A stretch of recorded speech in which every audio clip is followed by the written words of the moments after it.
This entire house is made out of cannabis. And no, it won't get you high, but it will save you a lot of money. This is probably what comes to mind when you think of cannabis. But cannabis, otherwise known as hemp, can also be grown to create all kinds of products, from paper to clothing and even food, none of which have psychoactive ingredients. And this is Israel's first house made out of hemp. Hello. Hi. We're in the artists' village of Ein Hod in northern Israel. This 250 square meter home is the brainchild of the couple living inside of it, Yoki and Daniel, who've decided to drastically change their lifestyles to save the earth. Their home is completely made out of compostable materials. If anything will happen to the house, it will naturally be absorbed into the earth, like us. All of the stones used to make the bottom of this house were actually sourced locally from these very mountains. The rest of the house has a wooden frame covered in hempcrete. That's concrete made out of hemp, lime, and water. It's known for retaining thermal mass, and it's highly insulating. No pests, no mold, good acoustics, and low humidity. We don't need air conditioning in our house because the walls regulate the temperature to be all year round between 20 and 25 degrees. The whole idea around the hempcrete wall is the fact that the wall is breathing, but it actually sucks the humidity from the air when it's humid, and it pushes humidity from the wall when it's dry. That's our towel hanger.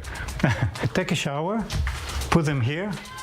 In the morning, it's dry because the walls sucks the humidity. Best of all, this entire house is designed based on the nature around it. The windows built along the west and the south sides of the house are meant to catch the sea breeze. This service court is built as a wind chimney because it's built facing the north, which means there's no direct sunlight. And when air comes in from the west, from the sea, it circulates here, gets cool, and then enters the house and cools the entire house. Yoki and Danielle conserve water by gathering rain on the roof. We use the rainwater between October and May for showers, toilets, everything that is not drinking water. Here we have also a mikveh. And in the summer, we swim here. No way. And cool ourselves. Sounds like a good life. Yoki and Danielle use organic compost to produce gas for cooking, and rooftop solar panels have made this house 100% self-sustainable when it comes to producing energy. There's nothing in this lifestyle that makes us cavemen. I mean, we live completely modern life. We have internet, we have electricity, we have everything, but it's substantially more economic and it's fun. We have a grapefruit, we have an orange tree, we have the clementine tree, eggplants, peppers. We try to grow as much food as we can. We are not yet fully sustainable, but we are on the way. Yoki and Danielle didn't always live this way. For years, they rented apartments in the center of Israel until they bought this plot of land.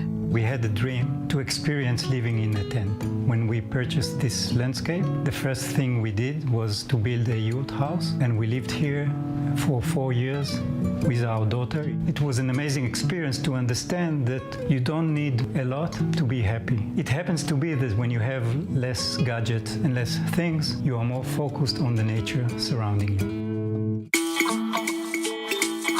Today, there are an estimated 500,000 families living in private homes in Israel.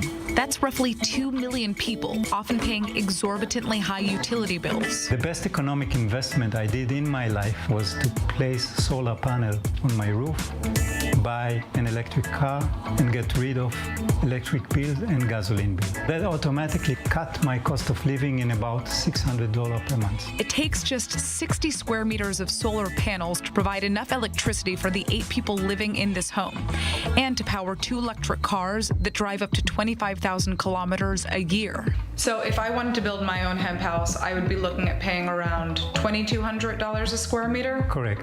And that's slightly higher than a conventional home per square meter, which is around $1,700. Correct.